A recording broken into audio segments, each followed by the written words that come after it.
दोस्तों नमस्कार, मैं हूं विनीता यादव। आप देख रहे हैं न्यूज नशा आदत हर खबर की।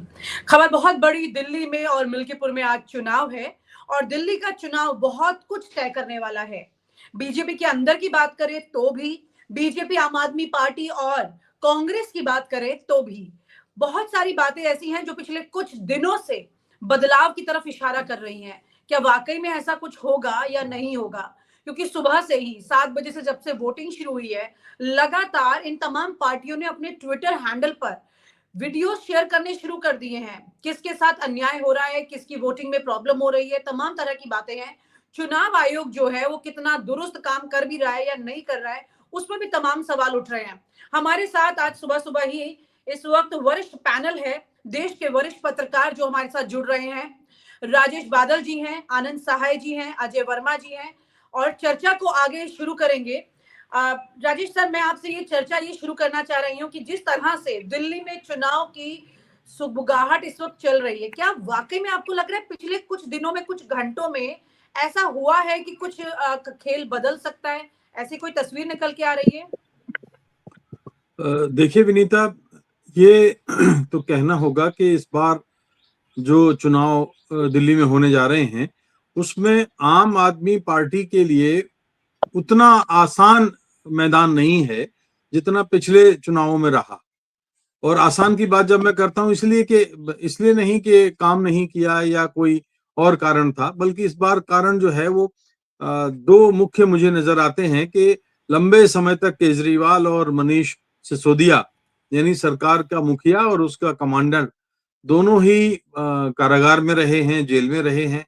और जब मुखिया चला जाता है तो नेतृत्व को लेकर विवाद हुआ है। तो जो सरकार अपने कार्यक्रमों के साथ पूरे 5 साल पूरे करना चाहती है, वो उसमें बाधाएं तो आती हैं।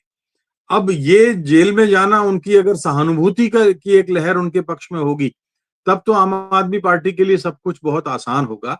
लेकिन अगर ये है कि वो उनकी वजह से कार्यक्रमों में बाधा आई है, लोगों को राहत नहीं मिली है, उनके शिक्षा, स्वास्थ्य और जो अन्य कार्यक्रम हैं वो प्रभावित हुए हैं, तो असर होगा। एक तो बात ये है।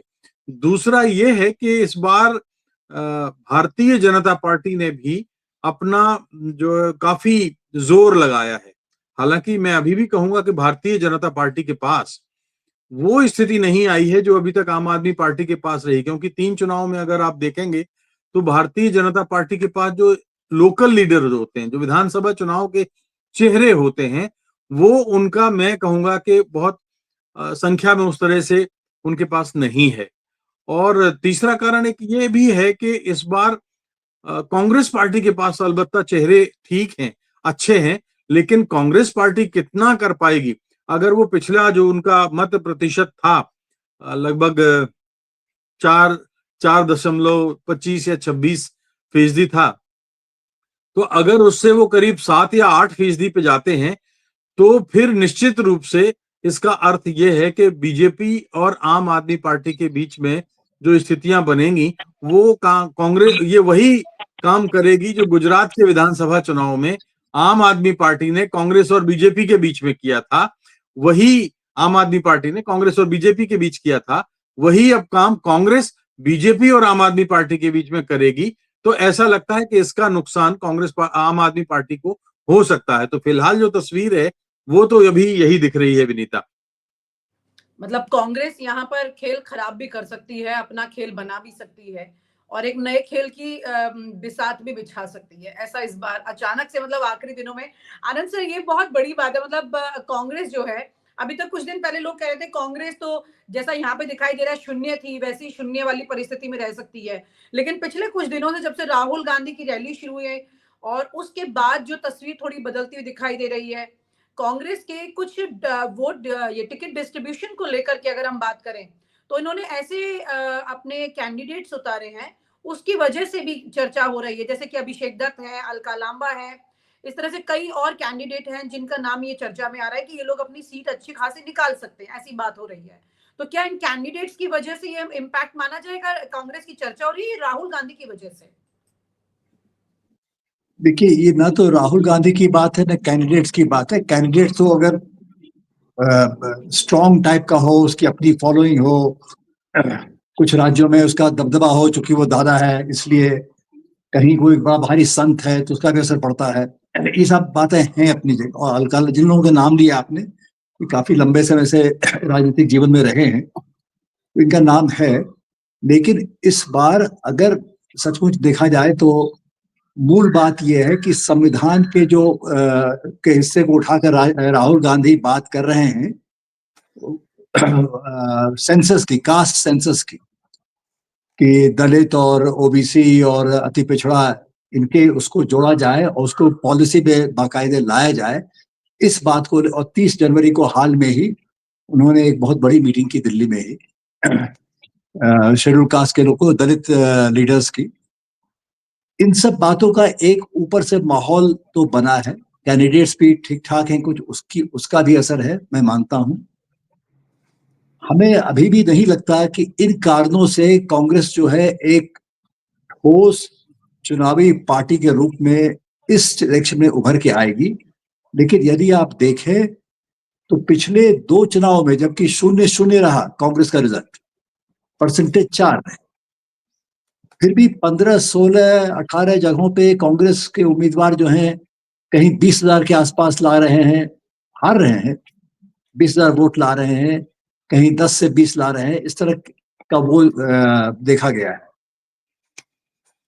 तो हमें लगता है कि कांग्रेस पार्टी का मूल उद्देश्य इस बार होगा कि अपनी वोट प्रतिशत को बढ़ाना, ताकि उनके लोग जहां हारेंगे भी उतना बुरा हाल नहीं होगा जितना पिछली बार हुआ था। हमें नहीं लगता कि 0 से बहुत ज्यादा उठ पाएगी पार्टी, जहां तक सीट जीतने का सवाल है, क्योंकि सीट जीतने के लिए आपको बहुत सी बातें उसमें काम आती हैं। एक तो वोटिंग परसेंटेज कितनी बड़ी हुई है। अगर वोटिंग परसेंटेज इस बार, पिछली बार शायद 62 के आसपास थी सन 20 में, इस बार उससे बहुत उठती है ऊपर, तो हो सकता है कि भाजपा के वोट बढ़ जाए।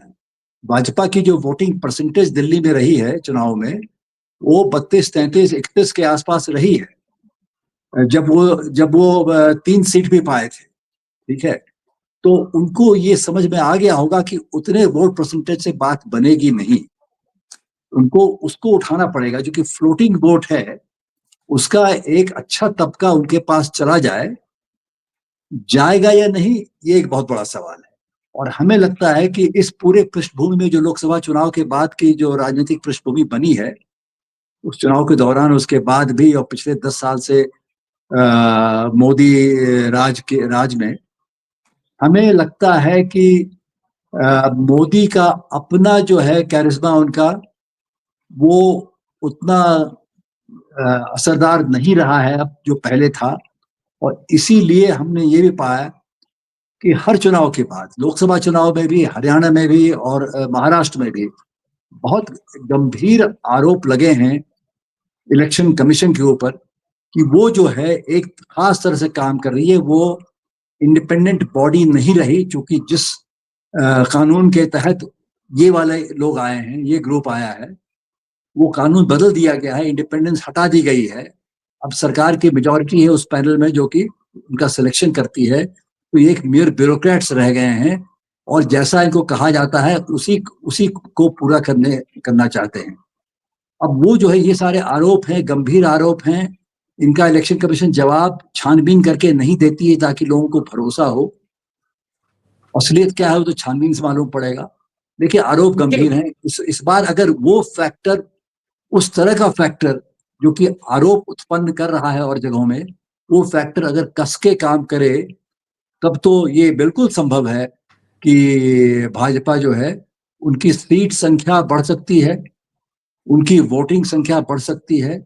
लेकिन इसका बैकग्राउंड ये है कि केजरीवाल जी की पार्टी को 53% वोट मिले थे पिछली बार, एक बहुत बड़ा परसेंट होता है। ठीक है, अच्छा, मुस्लिम आबादी जितनी है वोटर्स की, क्योंकि वो बीजेपी के विपरीत वोट देते रहे हैं, उसकी कम अराउंड 83% वोटिंग केजरीवाल की पार्टी, आम आदमी पार्टी के हक में गई पिछली बार। अब इस बार कितनी जाती है, क्या उसमें से कुछ धड़ा जाता है कांग्रेस को या नहीं जाता है, या मुस्लिम वोट समझते हैं कि कांग्रेस को वोट देना बेकार है, हमें कांग्रेस पसंद है और जगहों में। लेकिन जहां तक दिल्ली का सवाल है, हम वहां पे जाके कांग्रेस को वोट दे देंगे तो वो निरर्थक हो जाए, क्योंकि कांग्रेस सरकार बनाने की स्थिति में तो है नहीं। एक बड़ा असमंजस है वोटर के लिए भी, क्योंकि दोनों का वोट बैंक भी एक जैसा है। वो कुछ हद तक वही है। मेरा तो ये भी मानना है, लोग यही कहते हैं जो आपने बात कही है कि वोट बैंक कॉमन 100% कॉमन नहीं है।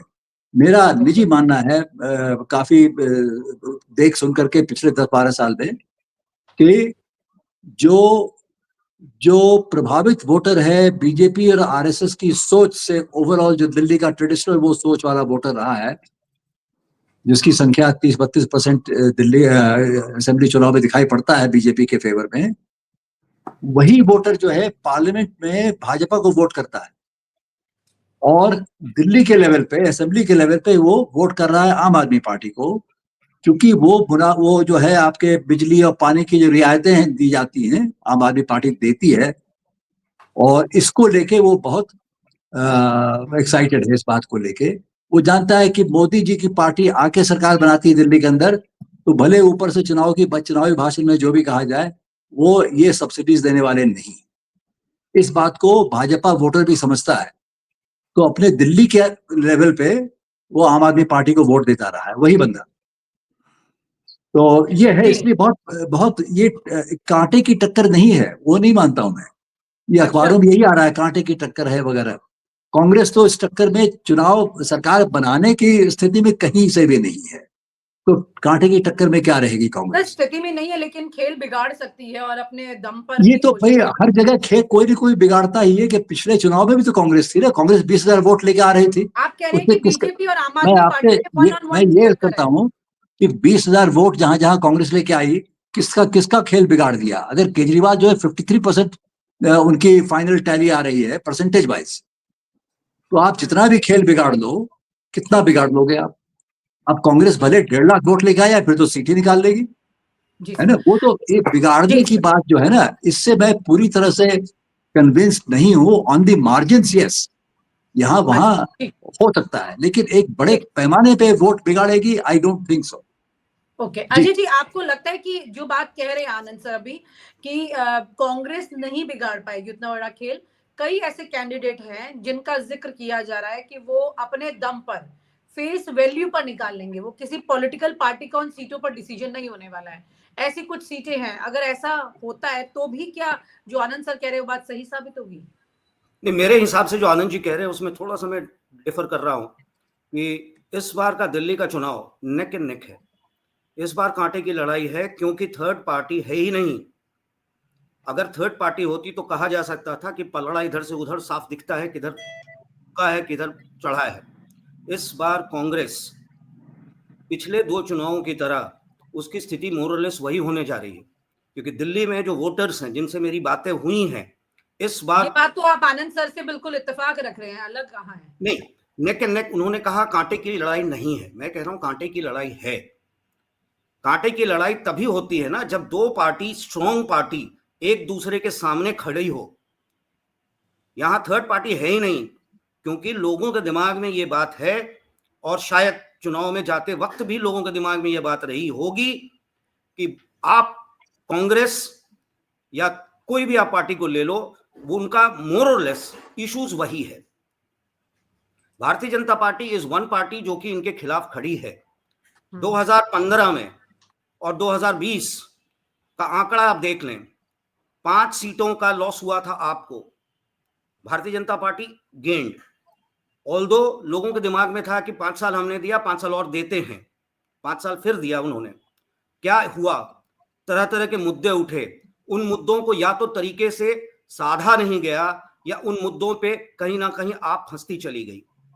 मैं आपसे एक चीज बताना चाहूंगा कि इस बार जो टोटल वोटर्स हैं, एलिजिबल वोटर्स दिल्ली में करीब 1,55,00,000 के आसपास होंगे। अगर थोड़ा सा मेरा फिगर्स अगर इधर उधर हो तो आप चेक कर लें, जिसमें 2,40,000 ऐसे हैं जो फर्स्ट टाइमर्स हैं। फर्स्ट टाइमर्स जो इस बार पहली बार वोट देने जा रहे हैं, उनका ये मानना है कि पिछले 10 सालों में एम्प्लॉयमेंट पे कुछ नहीं किया गया, अनएम्प्लॉयमेंट बढ़ा है, फ्रीबीज उनको उतना अपील नहीं कर रहा।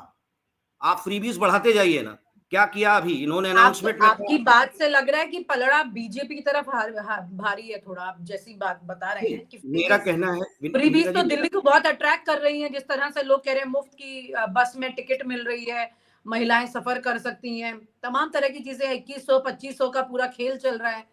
2100-2500 का खेल चल रहा है। ये फॉर्मूला तो अजीत जी मध्य प्रदेश में भी चला, फ्रीबीज की बात की लास्ट मोमेंट पे शिवराज सिंह चौहान ने, ये सब चीजें भी हुई, तो दिल्ली में कैसे नहीं एक बार फिर से रिपीट हो सकता?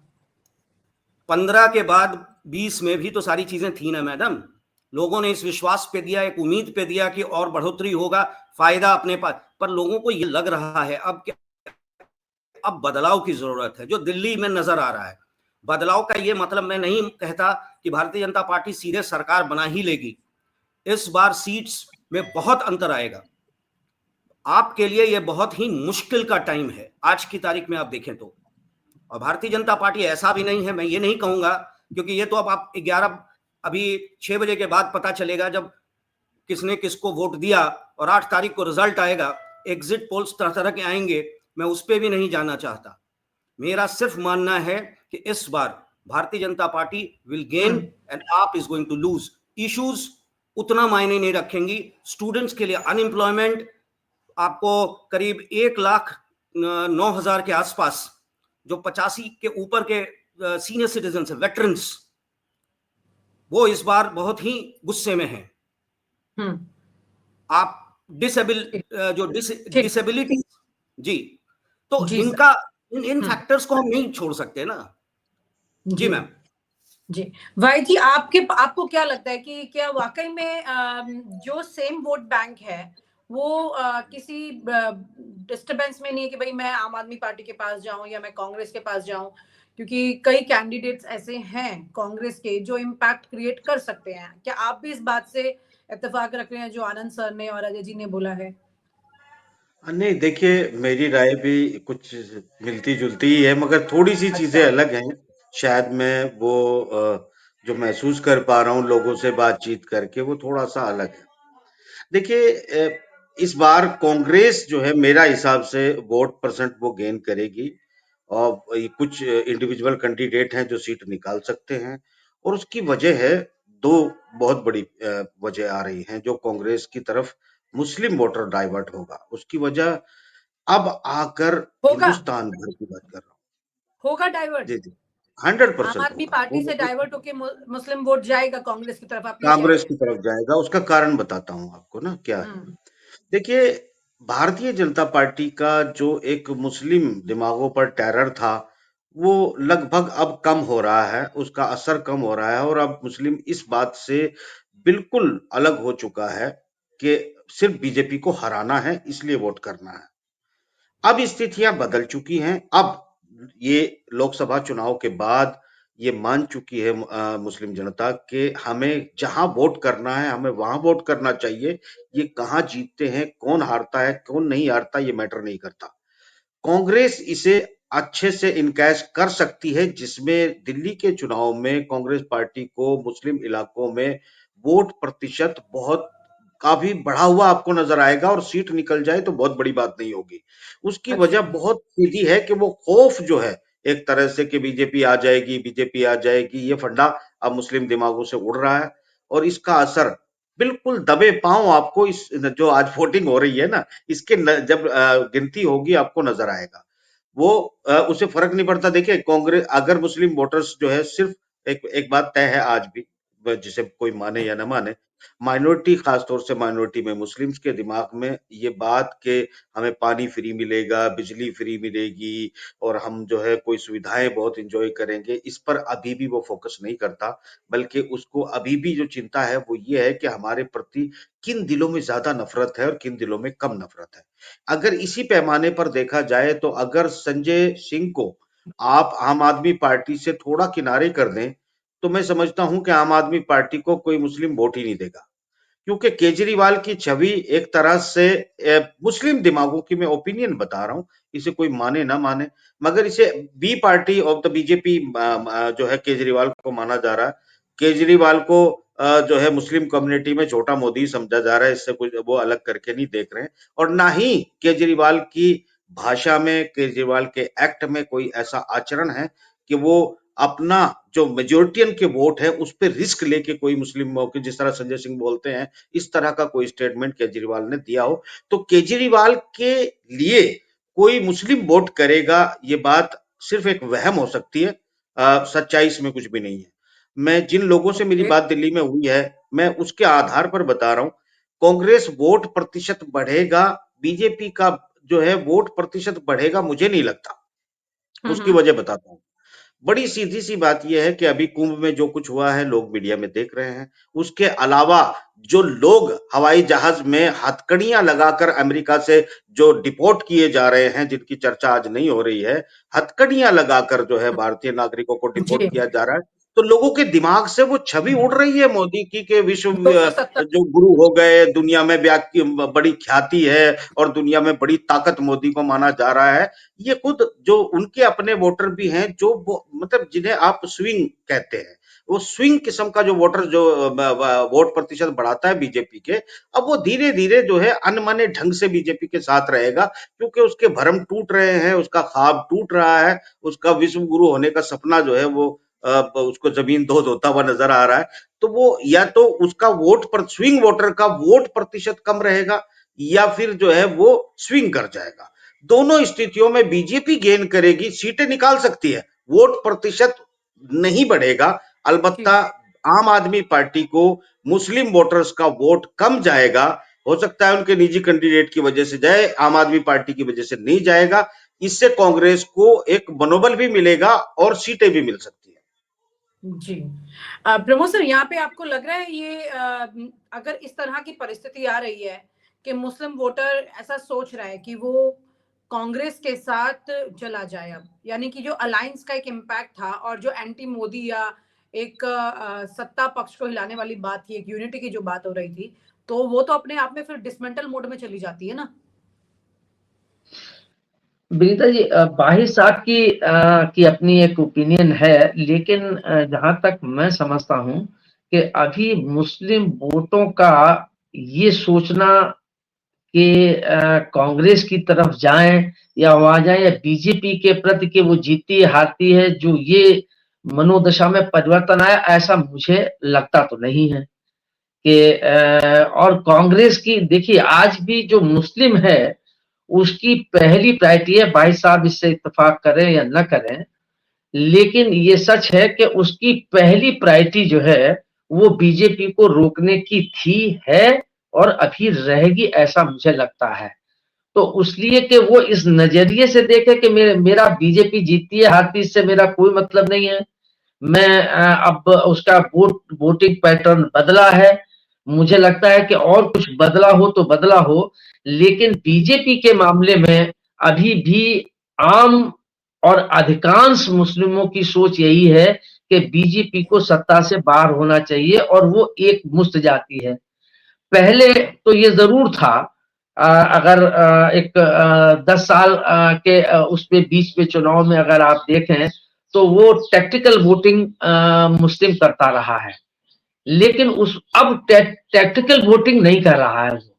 अब वो ये देख रहा है कि बीजेपी को कौन हरा सकता है। फॉर एग्जाम्पल मान लीजिए कि अगर कांग्रेस का प्रत्याशी भी खड़ा है, आपका भी खड़ा है और बीजेपी का भी खड़ा है और कांग्रेस का प्रत्याशी तीसरे नंबर पर है, तो क्या मुस्लिम वोट कांग्रेस को वोट देगा? कतई नहीं देगा, ऐसा मेरा मानना है। वो निश्चित रूप से बीजेपी को टारगेट रख के कि इसको रोकना है, वो जाके फिर आपको देगा, भले ही वो कैंडिडेट मुस्लिम मतदाता के पसंद का हो या ना हो, केजरीवाल ने मुस्लिमों के लिए कुछ कहा हो या न कहा हो, इसका कोई फर्क पड़ने वाला मुझे नहीं लगता है। मुझे लगता है कि मुस्लिम का जो वोटिंग पैटर्न है वो अभी भी एंटी बीजेपी है और इसमें निश्चित रूप से जो लड़ाई है भी, जैसा कि अजय जी ने कहा, मैं अजय जी की बात से पूरी तरीके से सहमत हूं कि ये चुनाव आज भी बीजेपी और आप के बीच में है और मुझे लगता है कि जो आप है वो गेनिंग पोजीशन में, सत्ता में वो वापसी कर सकती है। उसको जो ये कहा जा रहा है कि नहीं कर पाएगी, ऐसा मुझे नहीं लगता। हाँ, ये हो सकता है कि निश्चित रूप से कांग्रेस ने अपनी स्थिति वहां वोटिंग परसेंटेज उसका बढ़ जाएगा, ऐसा मुझे ठीक है लगता सर। है। लेकिन वो सीटों में कितनी कन्वर्ट कर पाएगा इसमें मुझे दुविधा है कि वो अभी वो चीज नहीं आ पाई, क्योंकि लड़ाई सीधी सीधी वहां पर है। तीसरी एक बात और जो महत्वपूर्ण है इस चुनाव में, जो मैं देखता हूं कि जो लोगों को रेवड़ी बांटने वाली बात कह लीजिए दूसरे शब्दों में, कि जिस ढंग से जो बीजेपी आलोचना करती रही है कि रेवड़ी बांटते हैं, और अब की अगर इन्होंने रेवड़ी बांटी तो उन्होंने उससे ज्यादा रेवड़ी बांट दी, तो इससे कहीं ना कहीं अच्छा। और अब मतदाता जो है वो बहुत सयाना हो गया है, अब वो अपनी सुविधा पहले देखता है कि हमें पहली सुविधा कहाँ मिल रही है। तो मुझे लगता है कि इस बीजेपी ने जो ये 21 और 25 का खेल खेला है, तो इसमें कहीं ना कहीं वो जो ऐसा मतदाता है, और आपका जो है वो गरीब झोपड़पट्टी वाला, ये बिल्कुल इंटैक्ट है आपके साथ। जो शहरी है वो बटा हुआ है। आपकी कांग्रेस ने जिस ढंग से एक मेहनत की है, राहुल जी भी लगे हैं, या कांग्रेस ने भी थोड़ी सी ज्यादा वो दिखाई है, सक्रियता दिखाई है और एक्टिवनेस उसकी आई है, उससे नुकसान तो मुझे लगता है कि ऐसा नहीं कि खाली आपका होगा, उसका नुकसान बीजेपी को भी होगा। ये कहना गलत है कि कांग्रेस के एक्टिव होने से या कांग्रेस के थोड़ा सा फ्रे में हल आ जाने से, ट्रायंगल एक कॉन्टेस्ट हो जाने से, तो उसका नुकसान खाली आपको नहीं बीजेपी को भी। क्योंकि अगर शहर में जाए तो शहर में मतदाता जो है वो कहीं ना कहीं बीजेपी के साथ भी जुड़ा हुआ है, तो वो उसको डेंट कौन करेगा। अच्छा, जहां तक आपकी बात है, ऐसा मुझे लगता है कि आपका तो अपना जो गरीब तबका है, झोपड़पट्टी का है, इसकी संख्या ठीक है और वो भरपूर मतदान करने जाता है और निकलता है, तो ये भी एक फर्क है। तो ये मुझे लगता है कि लड़ाई बीजेपी उसमें होगी। आप जो है उसकी जो 62 सीटें थी वो घट के ये हो सकता है कि वो 50 पे आ जाए, इस संभावना से तो इनकार नहीं किया जा सकता। हो सकता है कि बीजेपी की जो 8 सीटें थी वो बढ़ के 18 हो जाए, ये तो हो सकता है। लेकिन मुझे लगता है कि अभी भी आपका अपना एज बना हुआ है। जी राजेश सर, यहाँ पर अगर आपका एज बना हुआ है तो खुद अरविंद केजरीवाल 55 के आंकड़े तक चले गए और ये बात उन्होंने स्ट्रेट वे बोल दी। जिसके पास 62 का था, यानी कि उसके नंबर घट रहे हैं, ये बात तो उन्होंने पब्लिक प्लेटफॉर्म पर मान ली। लेकिन वहीं पर मतलब बीजेपी ज्यादातर चुनाव में यही कोशिश करती है कि उसका किसी भी तरह से वोट परसेंटेज जो है वो बढ़ जाए, वो हमेशा ये कोशिश करती है। अगर यहाँ पर भी उनका वोट परसेंटेज इम्पैक्ट करता है या थोड़ा सा बढ़ोतरी की तरफ जाता है, तो क्या ऐसा नहीं कहा जाएगा फिर बीजेपी को इसका बेनिफिट या उन्होंने जो कोशिशें करी हैं इस बार इसमें? देखिए विनीता, विधानसभा चुनाव में अक्सर ऐसा होता है, जैसे जैसे आप ऊपर से नीचे की ओर जाते हैं तो वोट प्रतिशत का बढ़ना मायने तो रखता है, लेकिन इस बात पर भी काफी चीजें निर्भर करती हैं कि आपका प्रत्याशी कैसा है स्थानीय स्तर पर। तो विधानसभा के चुनाव और खासतौर पर दिल्ली जैसे राज्य में, जहां बहुत अपने जाति किस्म के रिश्ते बनते हैं और लोग अपने अपने प्रत्याशी को जानते हैं। आपको याद होगा कि, अगर मुझे ठीक याद है, तो 2013 के चुनाव में, जो कि आम आदमी पार्टी के जन्म लेने के बाद से पहला चुनाव था, तो आम आदमी पार्टी को 40% वोट मिले थे और उसके केवल 28 उम्मीदवार जीत पाए थे। तो कई बार ऐसा होता है कि 8, अब कांग्रेस को भी देखिए ना कि केवल 11.5% वोट मिला था और 8 उम्मीदवार उसके उस चुनाव में जीते थे। तो ये समीकरण कहीं कहीं तो ठीक होता है, लेकिन कभी कभी ये समीकरण बहुत काम नहीं करता। दूसरी बात, मैं अभी तक की जो हमारी बातचीत में सामने आई है, वो ये बात, मैं इस बात से सहमत हूं कि जो है आम आदमी पार्टी भारतीय जनता पार्टी की कोख से पैदा हुई, वो बी पार्टी है। जो जिस अन्ना आंदोलन से वो जिक्र, जो जिसके उसका जन्म हुआ, और वो उस आंदोलन को पर्दे के पीछे से किसका समर्थन था, कोई छिपा हुआ नहीं है। तो बी पार्टी तो है, लेकिन अब देखिए बी पार्टी बनाए रखने में ए पार्टी यानी भारतीय जनता पार्टी का क्या स्वार्थ है, क्योंकि भारतीय जनता पार्टी को राष्ट्रीय स्तर पर जो खतरा है वो सिर्फ कांग्रेस पार्टी से है। 15 साल से जमी हुई कांग्रेस पार्टी को अगर भारतीय जनता पार्टी ने उखाड़ा था, तो आम आदमी पार्टी नाम के हथियार या औजार का इस्तेमाल करके। तो वो अपने लिए नहीं, बल्कि कांग्रेस को दूर रखने के लिए आम आदमी पार्टी को उसने पैदा किया। लेकिन आप ये भी मानिए कि कोई ए टीम ये कभी नहीं चाहेगी कि बी टीम का कैप्टन ए टीम का कैप्टन बन जाए। तो वो एक सीमा तक ही आम आदमी पार्टी को बढ़ने देगी और उसके बाद नहीं। अब चूंकि इस बार उसको पता है कि आम आदमी पार्टी का वोट प्रतिशत घटेगा, सीटें घटेंगी, तो इसलिए उसका जोर सारा इस बात पर है कि जो वोट प्रतिशत घटेगा, जो सीटें घटेंगी, वो कांग्रेस को ना चली जाए कहीं। ये संघर्ष इस बात का है, ये इसमें कोई शक नहीं है कि आम आदमी पार्टी इस समय नंबर 1 पर अभी भी है, चाहे 55 हो या 50% भी बचे। लेकिन भारतीय जनता पार्टी ये कभी नहीं चाहेगी कि कांग्रेस का वोट प्रतिशत बढ़ के और उसके विधायकों की संख्या एक ठीक ठाक सी सदन में पहुंचे। एक बात तो ये है। दूसरी बात अभी हो रही थी कि मुस्लिम अल्पसंख्यक मतदाताओं की। दिल्ली एक स्थायी चरित्र वाला प्रदेश है और दिल्ली के मतदाताओं की सोच में बहुत आसानी से बदलाव मुझे नहीं लगता कि आया है। ये बात बिल्कुल सही है कि अल्पसंख्यक और मुस्लिम मतदाता किसी भी कीमत पर भारतीय जनता पार्टी को मत नहीं देंगे।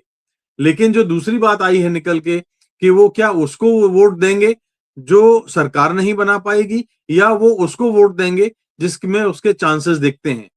अभी तक का पैटर्न केवल दिल्ली में ही नहीं, बाकी कई राज्यों में ऐसा रहा है कि मुस्लिम मतदाता अक्सर ये देखा करते थे कि जो उम्मीदवार जीत रहा है और बीजेपी का नहीं है, वो उस तरफ झुक जाया करते थे। लेकिन अब लगातार 10 सालों के हुकूमत के बाद बीजेपी के, मुझे ऐसा लगता है कि अब मुस्लिम मतदाता इस बात का बिल्कुल निर्णायक मूड में है कि भले ही उसका वोट बेकार चला जाए, लेकिन कांग्रेस ही एक ऐसी पार्टी है जो उनके हितों की रक्षा कर सकती है। इसलिए वो कांग्रेस और कांग्रेस और कांग्रेस के अलावा कहीं वोट नहीं करेगा। वो आम आदमी पार्टी के उन्हीं उम्मीदवारों को वोट करेगा जहां पर कि बहुत ही निजी किस्म के उनके रिश्ते हैं, जो जिनको उनको लगेगा कि हाँ उनके अपने इलाके में ये मुस्लिम उम्मीदवार भला करेगा, वहीं वो जाएंगे। अन्यथा उनका एक तरफा वोट कांग्रेस पार्टी को जाने वाला है। दूसरी बात, लेकिन सर ये और तो कांग्रेस, समीकरण बिगाड़ देगा ना फिर आम आदमी पार्टी के लिए। मैं वही तो कह रहा हूं आपको, मैंने आपको कहा भी था आम आदमी पार्टी का। देखिए 9 सीटें क्लियरली वो हैं जहां पे अल्पसंख्यक वर्ग ही तय करेगा सीट किसकी जीती जाएगी। जी, मैं देखिए मैंने जो भी कहा था, भारतीय जनता पार्टी ने आम आदमी पार्टी का इस्तेमाल अभी तक 10 वर्षों में कैसे किया है। आप ये देखिए कि जहां जहां भी बीजेपी और कांग्रेस का की डायरेक्ट फाइट है, वहां आम आदमी पार्टी ने पहुंचकर आम आदमी पार्टी ने के उम्मीदवार उतार कर और वहां कांग्रेस का खेल बिगाड़ा है। भले ही इसीलिए तो इंडिया में वो बड़े दुविधा के साथ आई है, संदेह भी उसके ऊपर होता रहा। और इसमें तो कोई शक है नहीं कि केजरीवाल की सारी आदतें, स्वभाव, सियासत नरेंद्र मोदी जी से मिलती है। तो ये आप मध्य प्रदेश देख लें, छत्तीसगढ़ देख लें, जहां जहां भी डायरेक्ट फाइट, गुजरात देख लें, वहां पर आम आदमी पार्टी ने भले ही उनके उम्मीदवार कुछ ज्यादा नहीं कर पाए, लेकिन खेल बिगाड़ने का पूरा प्रयास किया गया है। अब जैसे मध्य प्रदेश में तो केवल 1 या 1.5% वोटों का अंतर था दोनों पार्टियों के बीच में, लेकिन उन्होंने खेल बिगाड़ा भी। गुजरात में भी खेल बिगाड़ा भी। तो ये जो चीज है, आप देखिए आम आदमी पार्टी वहां नहीं जाती जहां बहुकोणीय संघर्ष है। उत्तर प्रदेश नहीं जाती, महाराष्ट्र नहीं जाती, वो बंगाल नहीं जाती, वो सिर्फ कांग्रेस को डेंट करने के लिए बीजेपी की मदद करती है, और इस मायने में वो बीजेपी की पर्दे के पीछे से सहयोगी है। तो ये इस बार भारतीय जनता पार्टी को उम्मीद थी कि कांग्रेस अच्छा करेगी। राहुल के प्रतिपक्ष के नेता बनने के बाद दोनों मतलब इस बार 100 सांसद होके आए हैं, तो बीजेपी समझ रही है कि इस बार कांग्रेस की स्थिति वो नहीं है जो 2019 के चुनाव में थी। 100 सांसदों वाली पार्टी कोई अब कमजोर पार्टी आप नहीं कह सकते। इसलिए उसका सारा जोर इस बात पर है कि वो कांग्रेस को लाभ ना मिले, ना लाभ ना लेने दे, बल्कि आम आदमी पार्टी की कट जाए तो कट जाए। जो बचा हुआ वोट है, जो असंतुष्ट है आम आदमी पार्टी का वोटर, वो कांग्रेस की तरफ नहीं जाए, वो भारतीय जनता पार्टी की तरफ जाए। एक बात तो ये होती है। और दूसरी बात मैं आपको बताऊं, अभी हम लोग उस बात पर चर्चा नहीं किए हैं कि दिल्ली में सिख वोटर भी कम नहीं है और अकाली दल के छिटकने के बाद से भारतीय जनता पार्टी की ओर से सिखों का मोहभंग हुआ है। अब कांग्रेस से उनका मोहभंग पहले ही हो चुका है। तो इस सूरत में जो सिख वोट बैंक है, मैं ये सोचता हूं, मेरा ख्याल है कि संभवतया आम आदमी पार्टी के अलावा उनके पास कोई दूसरा विकल्प नहीं है। तो ये वोट बैंक उनको एक ठोस सर, मिलता है, आपने हर सिख बार कम्युनिटी मिलता है। की बात करके एक बहुत इंपॉर्टेंट इंफॉर्मेशन किसी ने सर्वे करते हुए हमें ये शेयर की थी कि दिल्ली में सिख कम्युनिटी जो है वो आम आदमी पार्टी को 69% जा सकती है, बीजेपी को 29% और बाकी कांग्रेस और अदर्स को 2%। तो क्या आप इस बात से इत्तेफाक रखते हो? नहीं, जाहिर सी बात है, मैं यही तो कह रहा हूं कि देखिए आम आदमी क्योंकि सिख मतदाता ये सोचता है कि अब, और सिखों में भी ज्यादातर मतदाता, मतलब जो पंजाब की जो जड़ें हैं वो ये हैं, कहती हैं कि अब भारतीय जनता पार्टी के साथ उनका मोहभंग हुआ है। कांग्रेस के पास अगर वो नहीं जाते तो आम आदमी पार्टी के साथ जाने का के अलावा उनके पास कोई विकल्प नहीं है। लेकिन मैं इस बात से सहमत नहीं हूं कि 28% वोट भारतीय जनता पार्टी को सिखों के जा सकते हैं। मुझे लगता है कि इसमें बड़ी संख्या में वोट कांग्रेस के पास लौटेंगे। और वक्त वक्त की बात है, बहुत सारी स्थितियां जो पूरा पहले अतीत में घटी थी, उसके बाद भी कांग्रेस ने 10 साल तक पंजाब में शासन किया। तो मुझे लगता है कि कांग्रेस ने अपना जो सुधार किया है उसका लाभ अगर अकाली दल आम आदमी पार्टी को नहीं मिलेगा तो कांग्रेस को मिलेगा। अब ये एक दिलचस्प अध्ययन होगा कि दिल्ली की जो जो आबादी का समीकरण है वो किस तरफ ले जाता है। हाँ, एक लास्ट में एम्बार्गो में ये बात जरूर कहूंगा कि चुनाव, जैसे कि इशारा किया था मेरा ख्याल है आनंद जी ने, कि चुनाव आयोग से बड़ा कोई खिलाड़ी नहीं है। एक जमाने में पाकिस्तान हमारी टीम खेलने जाती थी या जो भी टीमें खेलने जाती थी तो ये कहा जाता था कि पाकिस्तान 12 खिलाड़ियों के साथ खेलता है और 12वां खिलाड़ी अंपायर होता है। तो मैं ये बहुत स्पष्ट कहना चाहता हूं कि चुनाव आयोग फिलहाल जो हालिया दौर है उसमें जो चुनाव हो रहे हैं वो ऐसी ही भूमिका निभा रहा है। वो भारतीय जनता पार्टी का दूसरा खिलाड़ी बन के आ रहा है, जिससे उसकी प्रतिष्ठा तो धूमिल हुई है, लेकिन अब उसको जहां जहां बीजेपी का लाभ होता है उस तरह की उन सीटों पर वो खेल करते हैं। हमने कई चुनाव में देखा है, एक चुनाव की बात नहीं है। चुनाव आयोग की भूमिका पिछले कई चुनाव से संदिग्ध है, उसके नतीजे संदिग्ध हैं, लेकिन चूंकि वो अंपायर है इसलिए उसके डर के मारे ना तो कांग्रेस कुछ कह पाती है, ना भारतीय जनता आम आदमी पार्टी कुछ कह पाती है, ना उत्तर प्रदेश में समाजवादी पार्टी कुछ ज्यादा कह पाती है। एक सीमा के बाहर वो चुनाव आयोग का विरोध नहीं कर पाती, क्योंकि अंततः वो एक संवैधानिक संस्था है। अब भले ही संवैधानिक संस्था की छवि में डेंट लग गया हो। जी, तो मतलब जो आनंद सर कह रहे थे कि दोनों जो ब्यूरोक्रेट्स हैं इनका चुनाव है, ये हमने उत्तर प्रदेश में और कई और राज्यों में भी देखा था। आनंद सर, आप ये कह रहे हैं कि दिल्ली में भी पार्टियों की जगह अब अधिकारी लड़ेंगे चुनाव, क्योंकि अब जब से खास तौर से उत्तर प्रदेश से ये लकीर बड़ी खींच दी गई है दिखाने के लिए कि भाई देखिए अधिकारी ये करते हैं। अभी सुबह से ही मिल्कीपुर से लगातार इस तरह के वीडियोस आने शुरू हो गए हैं जिसमें लोगों को वोट डालने से रोका जा रहा है। एक महिला का तो वीडियो ऐसा है जिसने बोला है कि मेरे हाथ से जबरदस्ती कमल पर बटन दबवा दिया गया। तो इस तरह की परिस्थितियां सामने आ रही और ये बिना प्रशासन के दबाव के हो ही नहीं सकता। तो क्या आपको ऐसी कुछ चीजें, आम आदमी पार्टी भी अपने वीडियोज शेयर कर रही है और वो भी कह रहे हैं कि भाई देखिए सुबह से शुरुआत हो गई है, लोग किस तरह से गड़बड़ी कर रहे हैं। आप लीडर संजय सिंह ने भी इस तरह के वीडियो शेयर किए हैं, ट्वीट किए हैं उन्होंने। तो आपको लग रहा है कि जो बात का आपने संशय सबसे ज्यादा बताया इसमें, ये चुनाव जो है उसी मैनिपुलेशन में जा रहा है, फेयर नहीं है? मेरा तो शुरू से ये मानना है कि ये जो चुनाव दिल्ली का है इसमें इलेक्शन कमीशन का अच्छा खासा रोल रहेगा। वो डिसाइसिव बन पाता है या नहीं बन पाता है ये कुछ और बातों पर निर्भर होगा कि वोटिंग आम आदमी पार्टी के फेवर में कितनी हुई है या कितनी नहीं हुई है वगैरह वगैरह, उन चीजों पे जाएगा। लेकिन पूरी चेष्टा यही रहेगी उनकी, या तो सक्रिय रहो, यहाँ पर कि केंद्र में जो रूलिंग व्यवस्था है उनका जहाँ समर्थन हो रहा है चुपचाप बैठे रहो, गड़बड़ियों से समर्थन हो रहा है, मेरा ये कहने का मतलब है। और जहां हो सके वहां जो है विपक्षी वोटर्स को उनका हाथ थामने की कोशिश करो। कितनी कामयाबी होती है कितनी नहीं होती है, चूंकि हमने ये पाया कि अन्य राज्यों में एक जागरूकता, सिविक जागरूकता, सिविल सोसाइटी की जागरूकता उतनी तेज नहीं थी, अब इस बार हुई है। इन बातों का क्या असर होगा ये मुझे नहीं पता, क्योंकि जैसा अभी कहा गया कि ये है तो संवैधानिक संस्था ही है, इसलिए जरा सा हल्का सा एक औपचारिक रूप से लोग लिहाज करते हैं, उसके ऊपर कुछ कटाक्ष करने से डायरेक्टली अपने आप को रोकते हैं, चाहे मन में जो भी बात उत्पन्न हो रही हो, ये सारी बातें हैं। देखिए, हमें लगा कि अभी तक की जो चर्चा हमने पाई, एक बहुत बड़ा एरिया सहमति का है हम लोगों में आपस में। यहाँ पे जितने लोगों ने बात की, कहीं कहीं एम्फेसिस का फर्क है कि इसका मतलब ऑन द मार्जिन्स वाली बात है। वो इकोनॉमिस्ट की भाषा है, ऑन द मार्जिन्स क्या होता है।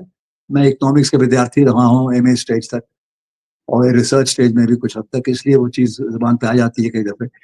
लेकिन सीधी बात तो ये है कि जो पार्टी 53% वोट लेके चुनाव जीती है पिछली बार, और जबकि उसके नंबर सीट में ड्रॉप हुए हैं, 2-4 सीटें कम भी ली हैं उसके पहले वाले चुनाव के कंपैरिजन में, तो उस पार्टी को और जितनी भी वो हों फैक्टर्स हों, 2 मिनट के लिए इलेक्शन कमीशन के फैक्टर को अगर अलग रखिए, तो उनमें कोई एक फैक्टर प्रमुख हो जाए, वो इतना प्रमुख हो जाए कि 53 से उसको घटा के 25 पर ले आएगा, 30 पर ले आएगा, 35 पर ले आएगा, और जो पार्टी 30-32% पर ला रही उसको उठा के वो 50 से 50 ना सही 40-45 पर ले जाएगा। ये मेरी समझ के परे है ये बात। अभी चर्चा हो रही थी सिखों की और मुसलमानों की, अल्पसंख्यक वोटर्स की। अभी जो फरमा रहे थे भाई साहब, बहुत सही भी बात कर रहे थे, जो लोगों के मन में एक उद्गार होते हैं और वो कैसे ट्रांसलेट होते हैं वोटिंग डे, वो बहुत सी स्थानीय बातों पर भी निर्भर होता है, और अपने ही समूह के लोगों की बात कहाँ से सुन रहे हैं, क्या हो रहा है। जैसे कि अब ओखला में वो इत्तेहाद मुस्लिमीन वाली पार्टी खड़ी है, वो ऐसी वाली, वो क्या कर लेगी मुझे नहीं मालूम। सुनने को तो बहुत कुछ मिलता है, मेरी भी चर्चा होती रहती है वहां के लोगों से। मैं जामिया मिलिया इस्लामिया में विजिटिंग प्रोफेसर रहा, तो मेरे कॉन्टैक्ट्स हैं वहां पर। चर्चाएं तो हर तरह की होती है ना, उसमें कोई चीज ऊपर कोई चीज नीचे, लेकिन आप इतना कि आप ने बिल्कुल पलट दे व्यवस्था को उठा के अभी जो है दिल्ली के अंदर, मुझे नहीं लगता। मुझे आज भी लगता है कि बहुत कुछ हो जाए। आम आदमी पार्टी का एज है, जैसा प्रमोद जी फरमा रहे थे अभी, I agree with that. BJP कितनी बड़ी इंसरेक्शनरी फोर्स बन के आ रही है, नहीं तो हमें तो लगता है ये बिल्कुल स्टेटस कोइस्ट पार्टी है, इंसरेक्शन का सवाल नहीं है। वो एक धार्मिक भाव को लेके जो इंसरेक्शन पैदा करने की कोशिश की उन्होंने 10 साल तक चलता रहा है, और उसके विपरीत बहुत सारी टेंडेंसी भी सामने आ गई हैं। विपरीत चूंकि जो केंद्र में जो सत्ता पक्ष पार्टी है, वो चुनाव लटपटा गए उसके लोकसभा के रिजल्ट, इसीलिए उस एक पॉलिटिकल मोमेंटम को कायम रखने के लिए इलेक्शन कमीशन का उपयोग हमें लगता है एक सोची समझी राजनीति के तहत, रणनीति के तहत अच्छे खासे पैमाने पे किया गया है। लोकसभा में भी किया गया था, लेकिन वो प्रत्यक्ष हो नहीं रहा था, इतना क्लियर हो नहीं रहा था।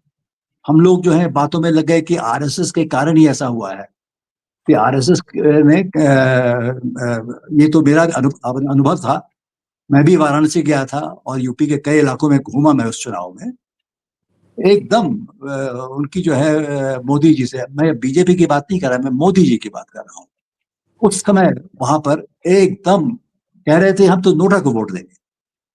वहां उनके अच्छे पोजीशन होल्ड करने वाले लोगों से मेरी बात हुई थी वहां, तो वो था। अब वो इसके हद तक कायम है या वो फैक्टर अब रिसीड कर गया है, हट गया है, अब सामने नहीं है, अब आरएसएस जो समर्थन करेगी।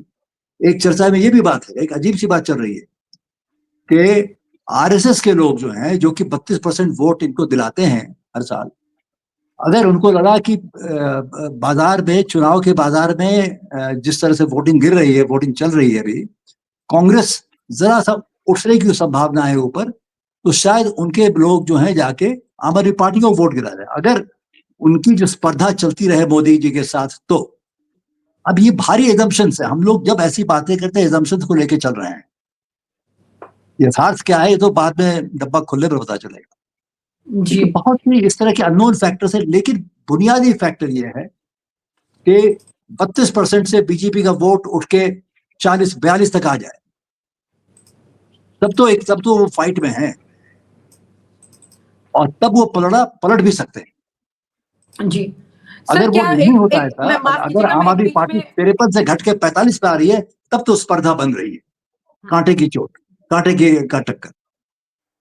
ऐसा हो, अब हम कौन सा एजम्पशन लेके आगे बढ़ेंगे नहीं मालूम। चाहे इसमें आप अल्पसंख्यकों की बात कर लीजिए, या मध्यम वर्ग की बात कर लीजिए, या सबसे ऊपरी तबके की बात कर लीजिए, या अपर कास्ट हिंदू की बात कर लीजिए, या दलित समाज की बात कर, वो सेक्शनल बात हम कर सकते हैं, जिसमें ऊपर नीचे कौन हो सकता है। हो सकता है कि कांग्रेस पार्टी जो है 83% वोट आम आदमी पार्टी को, मुसलमानों को पिछले मिले थे पिछली बार 83, बहुत बड़ा परसेंटेज है। हो सकता है कि कांग्रेस पार्टी उसमें से खींच ले कुछ वोट, हो सकता है। लेकिन यहां तक कि क्या आम आदमी पार्टी को वोट मिलेंगे नहीं मुसलमानों के, ऐसा मुझे प्रतीत नहीं होता। इसीलिए हमें लगता है कि all said and done, as तो आम आदमी पार्टी के हक में ही है अभी भी।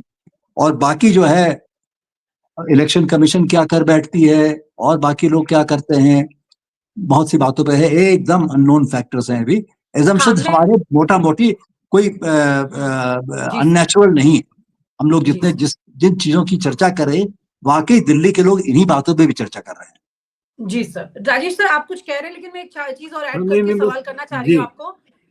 मैं आप अपनी बात कीजिए फिर। एक ही बात इसमें जोड़ना चाह रहा था। आनंद जी ने एक अभी राष्ट्रीय स्वयंसेवक संघ का जिक्र किया है, तो ये बात बिल्कुल सही है कि दिल्ली के चुनाव में राष्ट्रीय स्वयंसेवक संघ के भूमिका को हम एकदम नकार नहीं सकते। और जो पिछले 7-8 वर्षों का, जो 10 वर्षों का जो अनुभव है, हमने ये पाया है कि प्रधानमंत्री के व्यवहार से, और जो इस समय देश में मोदी कांग्रेस रूल कर रही है, मैं उसको मोदी कांग्रेस कहता हूं, क्योंकि वो आरएसएस वाली बीजेपी जो है वो कहीं दूर जा रही है, वो एक अलग हाशिए पर चली गई है। तो इसलिए जेपी नड्डा ने जो बयान दिया था कि आरएसएस के दम पर अब हम चुनाव नहीं जीतेंगे, हम अपने दम पर चुनाव जीतेंगे, कुछ इस तरह का बयान उन्होंने दिया था। और देखिए कि बाद में उस भरपाई डेंट जो लगा है, लोकसभा चुनाव में भी बीजेपी को लगा था, कई चुनावों में भी लगा, और महाराष्ट्र के चुनाव में भी वैसा नहीं हुआ जैसा बीजेपी अपेक्षा कर रही थी। तो मेरे कहने का अर्थ ये है कि आरएसएस अब ये देख रहा है कि इतना अपमानित करने के बाद भी अभी भी जेपी नड्डा का विकल्प पार्टी ने नहीं खोजा है, नया अध्यक्ष नहीं चुना है, और ये वही व्यक्ति अभी भी अध्यक्ष पद पर काम कर रहा है जिसने आरएसएस को अपमानित किया है। दूसरी चीज, एक बात और भी है कि पिछले 10 वर्षों में नरेंद्र मोदी जी कभी नागपुर में आरएसएस के मुख्यालय नहीं गए, तो और जबकि आरएसएस की तरफ से कई बार निमंत्रण भेजा गया। अब अगर नहीं गए, अगर मान लीजिए वो रिश्ते सुधारने का प्रयास करना चाहते, तो नंबर 1 जेपी नड्डा को हटाते, नंबर 2 प्रधानमंत्री खुद आरएसएस के मुख्यालय जाते, जो वो नहीं गए। तो इससे जो स्थानीय स्तर पर मैसेज जा रहा है, देखिए बीजेपी पार्टी में आपको बताऊं 40% लोग ऐसे होते हैं जो आरएसएस से आए होते हैं, तो वो भी हाफ हार्टेडली हैं, और जो बाकी काम कर रहे हैं, और जो बाकी लोग जो आम आदमी, कॉमन मैन में जो राष्ट्रीय स्वयंसेवक संघ का कार्यकर्ता है, वो कार्यकर्ता भी कोई बहुत अधिक उत्साह से काम नहीं कर रहा है, मैं कम से कम ये कह सकता हूं। जी सर, मेरा एक सवाल इसी के साथ ऐड ऑन था कि मोदी जी ने योगी जी के साथ डुबकी लगा ली है महाकुंभ में जाके अभी, तो ये डुबकी क्या जो पिछले दिनों हुआ सब कुछ, हालांकि इतने बड़े स्टैम्पेड को जिसको एक्सेप्ट नहीं किया गया कि कितने लोग मरे हैं, और लोग अभी भी अपने परिजनों को ढूंढ रहे हैं, कोई माँ को, कोई बाप को, कोई बहन को, लोग लगातार बिलख रहे हैं वहां पर, ऐसे वीडियोस आ रहे हैं, सब चीजें, और मोदी जी अभी तक एक बार भी वहां नहीं गए, जबकि अयोध्या में जब वहां पर मंदिर के लिए गए थे, जबकि मंदिर पूरा नहीं बना था, लेकिन यहाँ पर नहीं गए, यहाँ पे इतने हिंदू वोट जो है वो आए थे, और फिर कई मतलब स्टैम्पेड में चले गए, और कई अभी भी ढूंढ रहे हैं। और इसके बाद आज ही 5 तारीख का तय था इनका महाकुंभ जाना, आप सभी जानते हैं, और वो 5 तारीख को ही गए, इससे पहले नहीं गए और इसके बारे में भी उन्होंने पार्लियामेंट में कुछ भी नहीं बोला। तो बड़ा सवाल ये है कि इस पर आप क्या कहेंगे? आज वोटिंग है और दूसरी तरफ ये सब चीजें हो रही हैं। क्या विपक्ष इस बात को उस तरह से रख पा रहा है? क्योंकि अगर बीजेपी यहाँ पर होती, उल्टी होती है कहानी, उनके वोटर को अगर मतलब विपक्ष के वोटर के साथ ऐसे हुआ होता तो क्या रिएक्शन है? तब मैं थोड़ा सा आपसे ये भी जानना चाह रही हूँ। देखिए, मेरा मानना यह है कि ये तो पहले से तय था ही। 5 तारीख को जाना था, 5 तारीख को मतदान था। मतदान के दिन वहां जाकर के डुबकी लगाने का जो आशय था और उसका क्या मंशा हो सकती है, ये कोई छिपी हुई तो है नहीं। लेकिन मेरा अभी भी कहना यह है कि अगर उन्होंने योगी, क्या आपने जिक्र किया कि योगी ने डुबकी लगाई, लेकिन अगर उन्होंने योगी और मोदी ने जाकर के एक साथ आरएसएस मुख्यालय में डुबकी लगाई होती तो उसका अर्थ अलग होता। आपने देखा ना, बीते दिनों योगी अलग जाते हैं और उसमें वो मोदी को सूचना तक नहीं होती, पार्टी को सूचना तक नहीं होती और वो नितिन गडकरी के घर पर ठहरते हैं। उसके कुछ अलग मायने और अर्थ हैं। तो अभी भी कोई ये तो मैं नहीं कह सकता कि मोदी और योगी दोनों ही एक ही राजनीतिक नाव पर सवार हैं। मतलब पार्टी में तो सवार हैं, लेकिन दोनों पॉलिटिकली जो है वो जो अपने अपने मतभेदों को साथ लेकर चल रहे हैं। केवल एक शिष्टाचार है, जो एक संवैधानिक शिष्टाचार आप कह सकती हैं, वो बना हुआ है। अन्यथा कोई बहुत आदर योगी के मन में प्रधानमंत्री को लेकर नहीं है, सिवाय इतने इसके कि वो देश के प्रधानमंत्री हैं। जी अजय जी, आपको लगता है कि इससे वोट बैंक का इम्पैक्ट करेगा ये जो घटना इतनी बड़ी हुई थी? क्योंकि अभी तक हम अल्पसंख्यक वोट बैंक की बात कर रहे थे, लेकिन हिंदू वोट बैंक भी तो इम्पैक्ट होता है। और इतने लोग यहाँ दिल्ली से भी गए हैं, अलग अलग जगह से सब लोग गए थे वहां पर, और अब तो भीड़ एकदम से वहां पर कोलैप्स, मतलब जिसे कहते हैं ना, बिल्कुल गिर गया आंकड़ा, लोग वहां नहीं है पहले की तरह। 2 स्टैम्पीड्स थी वहां जिसमें लोग मरे। मीडिया का इसमें रोल आप देखें, मीडिया ने डेथ्स पे, इंसिडेंट पे जिस तरह के कवरेज किए वही लोगों तक पहुंचा है। और जो लोग वहां गए थे, जो प्रत्यक्षदर्शी थे, शायद देखिए, चुनाव में मुझे नहीं लगता कि ये स्टैम्पीड का बहुत बड़ा असर होने वाला है। आपने स्टैम्पीड पे पूछा, मैंने 2 लाइन आपको बताया, पर फैक्ट ये है कि स्टैम्पीड का मुझे एजम्पशंस में, अब ये तो हम करते ही हैं, इसका कोई असर नहीं पड़ने वाला है। जिसको हम देखकर चल रहे हैं कि इसका बहुत बड़ा इम्पैक्ट होगा चुनाव पे, वोटर्स के दिमाग पे, वोटर्स के वोटिंग पैटर्न पे, मुझे नहीं लगता है कि वो होगा। अब मैं आता हूं, आनंद जी ने जो इंसरेक्शन की बात की थी, पॉलिटिकली जो एक रिवोल्ट और उसकी बात है, गवर्नमेंट के खिलाफ एक विद्रोही तेवर है लोगों के बीच, मैं वो भी उनकी बातों से पूरी तरह सहमत हूं कि वैसा नहीं होगा। पर मैं इस बात से इनकार नहीं कर सकता कि पॉलिटिकल रिजरेक्शन होगा, पॉलिटिकल इलेक्टोरल रिजरेक्शन होना ही है इस बार। वोट प्रतिशत जो है वो भारतीय जनता पार्टी का बढ़ रहा है और आपका घट रहा है। माइनॉरिटी ग्राउंड पे कोई रीजंस क्या हैं बढ़ने के? मैं आपको बताता हूं, चर्चा करते चले जी। मैं 2 लाइन पे ही इसको बोलकर खत्म करूंगा। माइनॉरिटी वोटर्स की जहां तक बात आती है, माइनॉरिटी वोटर के दिमाग में आज की तारीख में भी और आज भी ये बात है कि भारतीय जनता पार्टी के किसी भी कैंडिडेट को जीतने नहीं देना है। यानी कि जो स्ट्रॉन्ग कैंडिडेट उन्हें आपका मिलेगा, वोटिंग फॉर आप। कांग्रेस का मिलेगा, कांग्रेस को जाएगा। पर सवाल उठता है कि अगर कांग्रेस को जा रहा है तो इसका फायदा भारतीय जनता पार्टी को ही मिलेगा, क्योंकि उसके वोटर्स तो थे नहीं। वो बीजेपी का अपना ग्राउंड मजबूत नहीं है, वो दोनों के बीच में, वो बिल्ली के बीच की लड़ाई में बंदर खाएगा वो वाला काम करेगी। यही राजनीति है मैडम, यही राजनीति है। माइग्रेंट्स के इशू पे अगर आप देखें तो क्या लगता है, लोग कह रहे हैं ना कि झुग्गी झोपड़ी वाले खुलकर वोट देते हैं और इस बार शायद आपको फिर से वोट देंगे। पर क्या वो जो बयान था वो याद है ना आपको? बिहारी वोटर्स, पूर्वांचली वोटर्स पे जो एक बयान आया था, जिसको बाद में इन्होंने किसी तरीके से संभालने की कोशिश की थी जी। वो क्या वोटिंग में डिवीजन नजर नहीं आएगा इस बार? अच्छा, दिल को लगी है तो बात, उसका असर पड़ेगा, आप ये कह रहे हैं? एकदम पड़ेगा। और ये अजम्पशंस देखिए, मेरे हिसाब से जहां मेरी लोगों से बात हुई है, जहां मैं गया हूं, लोगों से मिला हूं, यही सामने नजर आ रहा है। और हम एज्यूम कर रहे हैं कि इस बार के चुनाव में आप 62 से बहुत नीचे जाएगा। ठीक है, सरकार बनाना एज आपको 36 का आंकड़ा चाहिए, उसके ऊपर रहेगा, no doubt about it. But Bharatiya Janata party भी एज कहते हैं ना, नेक एंड नेक पे है। अब देखते हैं रिजल्ट्स क्या आती है। 8 तारीख। जी, 36 का आंकड़ा है ये, 36 के आंकड़े तक कैसे चीजें होंगी ये भी बड़ा सवाल है। भाई जी अपना अनम्यूट कर लीजिएगा माइक। 36 के आंकड़े में इस वक्त 36 का आंकड़ा तो आम आदमी पार्टी और कांग्रेस के बीच ऐसा चल रहा है कि बस पूछो मत। इस बार तो ऐसा लग रहा है राहुल गांधी बीजेपी से भी ज्यादा केजरीवाल पर अटैक कर रहे हैं। मतलब लोग सोचने लगे कि कहीं ऐसा तो नहीं है कि वो इनसाइड स्ट्रेटेजी चल रही है इनकी आपस में। और क्योंकि लॉजिकली तो देखा जाए तो इससे कोई बेनिफिट दिखाई नहीं दे रहा है, लेकिन क्या हो सकता है ऐसा? आप लोग क्योंकि इतने वरिष्ठ हैं, आप लोग देख पा रहे हो, ऐसी कोई बात हो जो आम जनता को समझा सके इस पर? देखिए, रणनीति में क्या है विनीता जी, बात को समझिए। ये राहुल गांधी या कांग्रेस ये बात अच्छे से समझ चुकी है। हरियाणा में जो नतज आए या जिस तरह की स्ट्रेटेजी रही वो भी समझी जा चुकी है। आने वाले दिनों में जो चुनाव हैं जहां जहां वहां आम आदमी पार्टी का कोई लाभ मिलेगा ऐसी कोई संभावना है नहीं। दूसरी बात, भारतीय जनता पार्टी आपको पता है कि लोकसभा का चुनाव हार चुकी है। वो अलग बात है कि एनडीए ने सरकार बनाई है, इंडिविजुअल उसके पास मैंडेट नहीं है और वो एक तरह से दो पार्टियों के रेमो क्रम पर है। अब वो अलग बात है कि इसमें बहुत, अब मैं फिर उधर जाऊंगा, डिप्लोमेसी की तरफ वहां नहीं जा रहा हूँ, माफ करना। मैं यही रहता हूँ लोकल पॉलिटिक्स पे ही। तो हालांकि इसमें वो एक फैक्टर भी है। यूसेड को लेकर जो कुछ बात चल रही है वो मेरे ख्याल से सभी बुद्धिजीवी बंधुओं को पढ़ना चाहिए, जिससे समझ में आएगा कि लॉबिंग किसे कहते हैं। मगर एक बात मैं यहाँ बताना चाहता हूँ, जो है ये फैक्टर हैं जो मैं इशारे में कह दिए हैं, बहुत ज्यादा डिटेल में इस पे मैं बात नहीं करूंगा।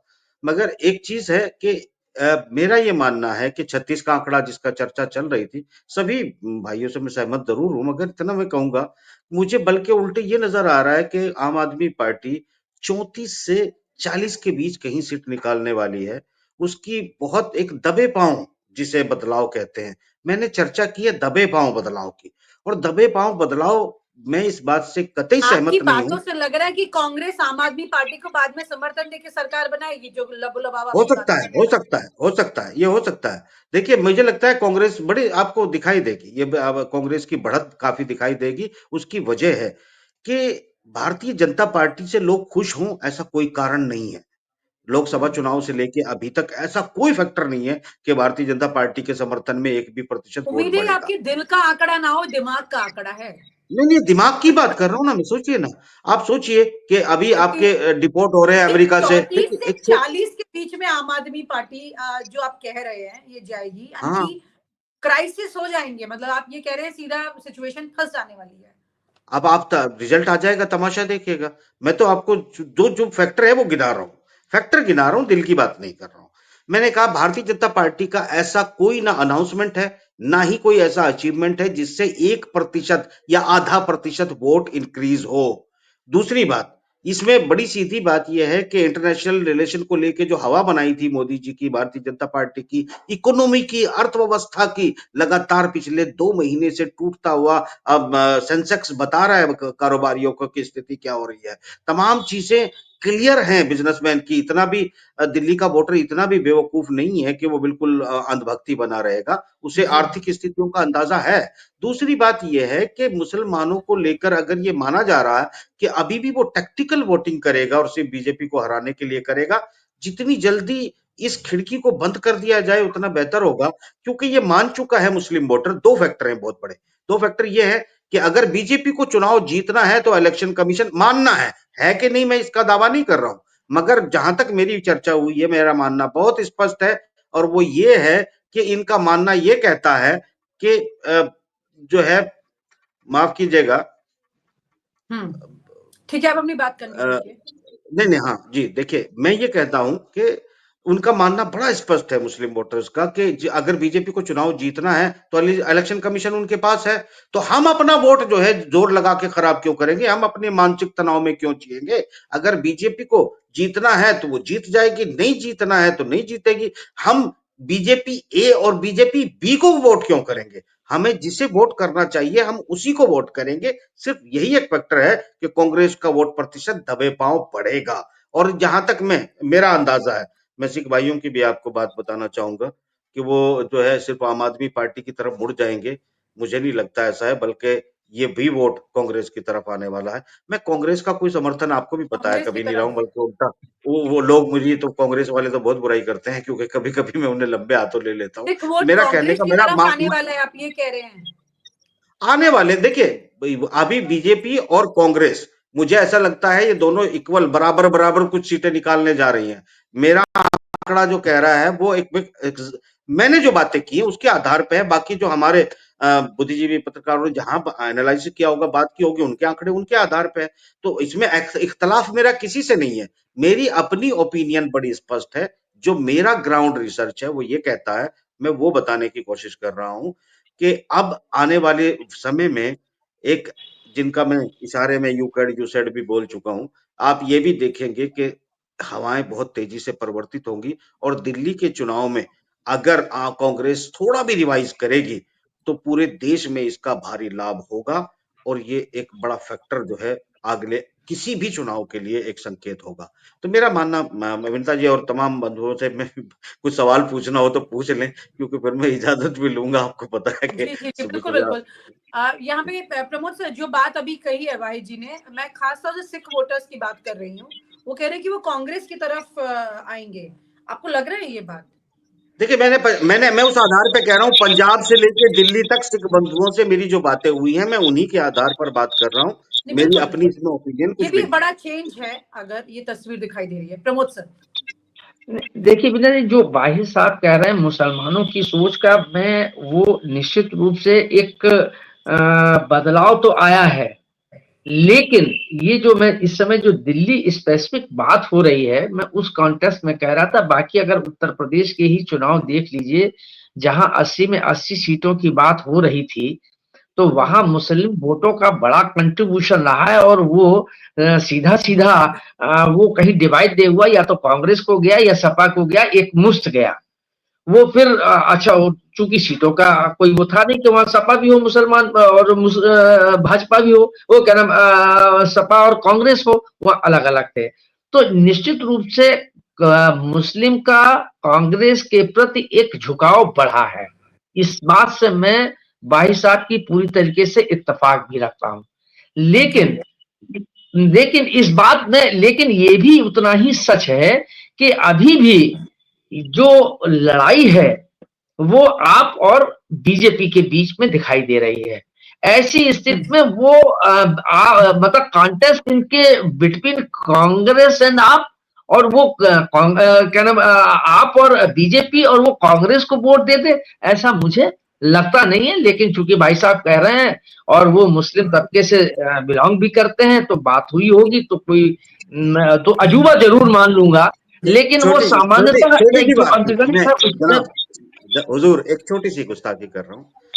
जरूर जरूर साहब। मुझे जनाब मैं एक चैनल भी चलाता हूँ और मैं जी बिल्कुल सिर्फ इसलिए कि मैं मुस्लिम कम्युनिटी से ताल्लुक रखता हूँ, शायद इसीलिए इकलौता पत्रकार नहीं हूँ कि सारे चैनल नहीं चलाते नहीं हुए भी नहीं, पीछे हूँ। भाई मेरा साहब ऐसी भाई कोई सोच साहब, नहीं, मैंने एज ए नहीं नहीं, पत्रकार ही जो एनालाइज किया है वही बता रहा हूँ। भाई साहब आप यू डोंट टेक अदरवाइज। मेरे कहने का आशय ये नहीं है कि मुसलमान की वजह से, चूंकि मुसलमान हैं और लोगों के प्रति आपकी वहां के उनके मिजाज को, उनके सोच को आप मुझसे ज्यादा बेहतर समझ सकते हैं। मेरा आशय सिर्फ ये है, मेरा ये नहीं कहना है। तो इसलिए ऐसा नहीं है कि मैं उस एक दूसरे आधार पर कह रहा हूं, वो मेरी सोच भी नहीं है और इस ढंग का मैं सोच रखता भी नहीं हूं। मैंने कहा कि जी आप उनके मिजाज को जी हमसे सर। बेहतर समझ सकते हैं, मेरा आशय। नहीं जहां तक दिनकर मैं भी आप पे सिर्फ आरोप मैं छोटी सी बात कहता हूँ। मैंने तमाम चैनलों पे मुझे जब एज ए गेस्ट बुलाया जाता जी था, रवि जैन टीवी फला, मैं समझ जाता था कि आप मुझे ना एज ए मुस्लिम बुला रहे हो, एज ए जर्नलिस्ट नहीं बुला रहे हो। इसीलिए तमाम चैनलों के सामने हाथ जोड़कर नेगलेक्ट किया और कभी किसी पैनल पे गेस्ट नहीं रहा। जबकि मेरे ख्याल से डिप्लोमेसी, इंटरनेशनल पॉलिटिक्स और इंडियन एनालाइजेशन में मैंने जितना काम किया है शायद ही किसी ने किया होगा। खैर इजाजत लेकिन दें, सर हमने हमने आप भाई बने जी रहें। आपको तो एज अ शुक्रिया। पत्रकार ही बुलाया है और किसी का भी धर्म और जाति देखकर किसी को नहीं बुलाया है।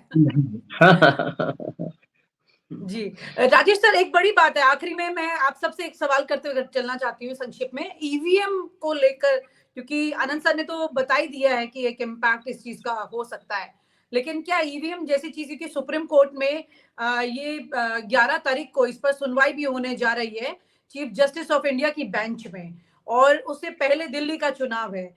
और अक्सर ये कोइंसिडेंस रहा है या पता नहीं क्या है, जब भी ईवीएम की बात सुप्रीम कोर्ट तक पहुंचती है कि आगे पीछे कोई ना कोई चुनाव जरूर होता है। तो आपको लगता है ये ईवीएम का मामला जो है ये भी इस चुनाव के बाद में कहीं कुछ आने वाला है, क्योंकि आम आदमी पार्टी तो काफी वीडियोस शेयर कर रही है। देखिए, ईवीएम का जो मसला है वो कहीं ना कहीं से हालिया वर्षों में शक के दायरे में तो आया है। बात होती है तो होती है कोई बात, वरना बेबात तो कोई बात नहीं होती। अब ईवीएम कोई ऐसी चीज नहीं है जो किराने की दुकान पे मिलती हो, ईवीएम कोई ऐसी चीज नहीं है जो सब्जी वाले की दुकान पे मिलती हो, या ईवीएम कोई ऐसी चीज नहीं है जो कहीं भी आप ऑनलाइन मंगा सकते हो। लेकिन इसके बाद भी, चुनाव के बाद हम देखते हैं कि सैकड़ों की तादाद में ईवीएम कहीं खेतों में पड़ी मिलती हैं, कहीं किसी चुनाव अधिकारी के घरों में मिलती हैं, कहीं कोई ट्रक खड़ा सड़क पे लावारिस मिलता है उसमें ईवीएम लदी होती हैं। तो ये ईवीएम आती कहां से हैं, किसकी हैं? एक खबर आई थी जिसके बारे में चुनाव आज तक मौन है, आयोग मौन है, कि इतने लाख ईवीएम मशीनें गायब हैं। अगर वो गायब हैं तो वो गई कहां, किसने चुराई, किसका राजनीतिक हित उसमें है, ये सब ना तो संसद में तो चलिए चर्चा उस तरह से ऐसे विषयों पर, संवेदनशील विषयों पर होती नहीं है। और दूसरी चीज कि ना ही प्रतिपक्ष उसको बहुत मजबूत ढंग से उठा पाया। मैं सिर्फ इतना कहना चाहता हूं कि ईवीएम में कुछ खेल तो है, जहां उस ऊंचाई तक, उस खेल की ऊंचाई तक कांग्रेस या आम आदमी पार्टी या समाजवादी पार्टी या अन्य दल पहुंच नहीं, या टीएमसी या एनसीपी पहुंच नहीं पाए हैं, उस खेल को समझ नहीं पा रहे हैं। इसका अर्थ ये नहीं है कि ईवीएम निर्दोष और बेदाग है। मेरा मानना तो ये है। जी जी जी सर। आनंद सर, आप इस पर कुछ कहना चाहेंगे? इतना ही भर मैं एग्री करता हूं। अभी जो बादल जी कह रहे थे, ईवीएम बेदाग नहीं है। जो लोग चलाते हैं उसको, इलेक्शन कमीशन वाले, और जो उनके जो सरकार के जो सिपाही होते हैं, सिपाही मतलब वर्दी वाले नहीं, खाली बाकी उन्हीं के पहरेदार हैं, ये लोग सब मिलके, ये बेदाग नहीं है। मेरा सिर्फ इतना ही कहना है। और सुप्रीम कोर्ट ने, आप देखिए, जबकि हरियाणा के ऊपर high court, Punjab Haryana government high court में मामला गया, और जज साहब ने कहा कि भाई सारे document visual, including visual documents आप पेश करें, तो उन्होंने जाकर फौरन इलेक्शन कमीशन के रिकमेंडेशन पे सरकार ने कानून ही बदल दिए कि अब आप डॉक्यूमेंट दिखाई नहीं सकते पब्लिक को। मतलब पब्लिक की accessibility to documents regarding their own electoral conduct आप पब्लिक से ही छुपा रहे हैं, ये नियम बना दी गई। अब आप रोते रहिए, या तो आप सड़क पे जाके शोरगुल कीजिए, ये डंडा पहना बंदूक लेके इनकलाब कीजिए, अब जो कीजिए, अपने हाल पर रोना रोइए, यही है। तो उसके तो मेरे मन में किसी तरह की शंका नहीं रह गई है। अब मैं बड़ा ही, जो हमारे इंस्टीट्यूशंस हैं, मैं उनका बड़ा भक्त रहा हूं पूरे जीवन अपने, लेकिन आज पहली बार वो मनोबल मेरा टूट रहा है। और इस बात को लेके मैंने अनेक प्रोमिनेंट इंग्लिश लैंग्वेज साइट्स पे मैंने लेख वेख भी लिखे हैं, और जो भी हो वो एक अलग चीज है। लेकिन मैं तो बिल्कुल ईवीएम को लेके हिल गया हूं।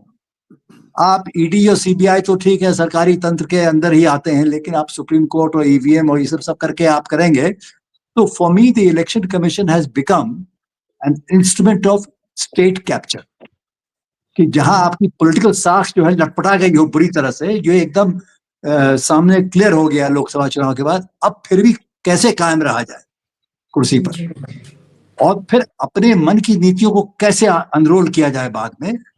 इसका एक ही रास्ता है, इलेक्शन कमीशन पे कब्जा। ईवीएम तो उसका एक छोटा सा हिस्सा है, उसके और भी सारे मल्टीपल प्रॉब्लम्स। और जी बस आई थिंक इतना ही, जो बहुत ही खुल के मैंने बात की। लेकिन और इसके एडीआर वगैरह जो है ना, एसोसिएशन फॉर डेमोक्रेटिक रिफॉर्म्स, अन्य संस्थाएं हैं जो कि सीरियस काम करती हैं फॉर इलेक्टोरल ट्रांसपेरेंसी, उनके डॉक्यूमेंट्स हैं, उनकी चिट्ठियां हैं इलेक्शन कमीशन को, उनकी अर्जी है, मिन्नत कर रहे हैं इलेक्शन कमीशन को कि हुजूर आप इंक्वायरी करवाइए। कह रहे काहे को कोई सुनेगा, कान में रुई डाल के सब पड़े हुए हैं। एडीआर की सुनवाई बेंच में है सर 11 तारीख को। मीडिया को तो कोई पूछते नहीं है। मीडिया का जो मेन स्ट्रीम है वो तो जो गाना गाने को कहते हैं वो गाना गाता है वो।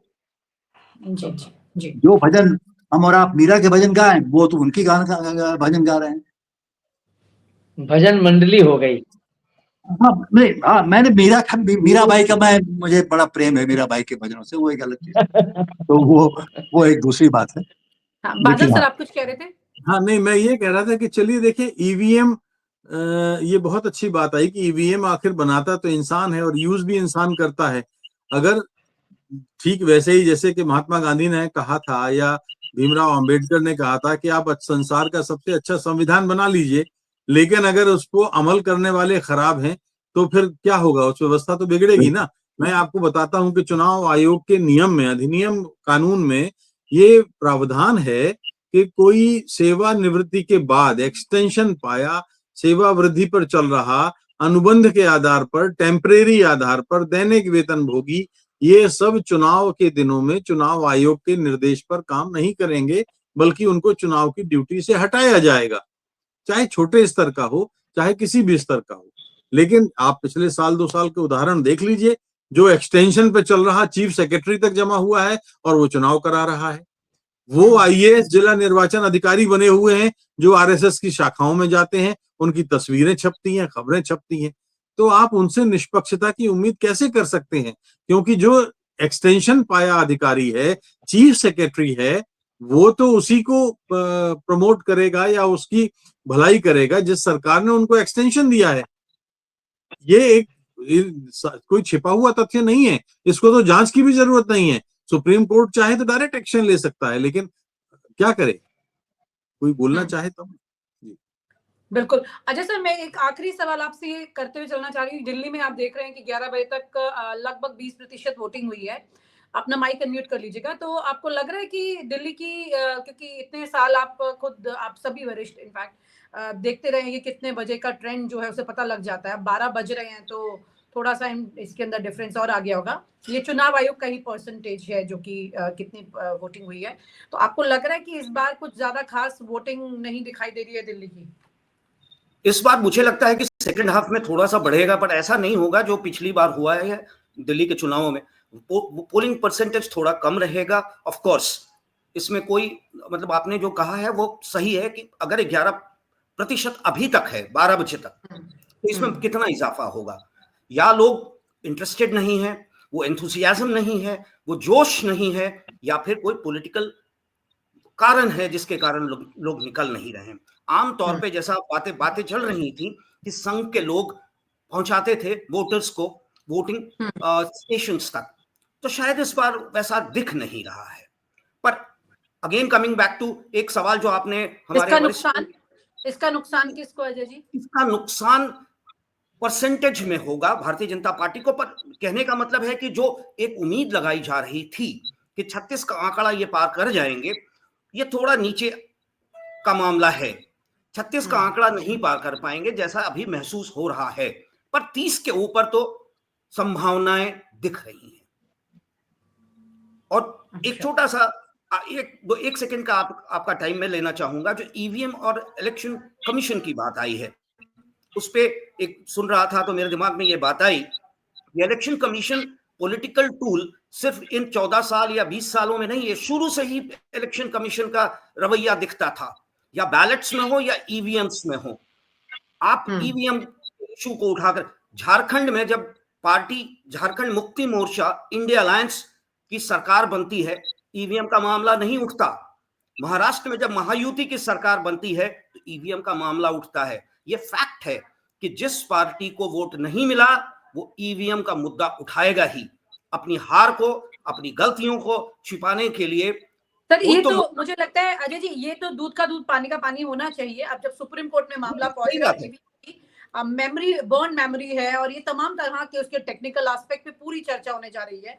ये प्रॉपर डीप डिस्कशन जो है कोर्ट में, हाँ, और उसमें दिख जाएगा। अगर वहां पर प्रूफ कर देता है एडीआर, तो मुझे लगता है कि बहुत तस्वीर साफ हो जाएगी काफी हद तक। सही बात जी जी, बहुत बहुत शुक्रिया आप सभी का, बहुत शुक्रिया चर्चा करने के लिए। बहुत अच्छी चर्चा हुई है, काफी हद तक इसमें ये पता लग गया है कि क्या तस्वीरें होने वाली है। लेकिन सबसे बड़ी बात यह है कि लोकतंत्र के साथ अगर वोटिंग के दिन खिलवाड़ होता है तो फिर लोकतंत्र के रिजल्ट पर कैसे विश्वास किया जाएगा। बहुत बहुत शुक्रिया, thank you so much sir. और आप हमसे जुड़े रहने के लिए सब्सक्राइब करें YouTube पर, फॉलो करें Twitter पर और लाइक करें Facebook पर। और ज्यादा जानकारी के लिए आपको टाइप करना होगा सिर्फ न्यूज़ नशा।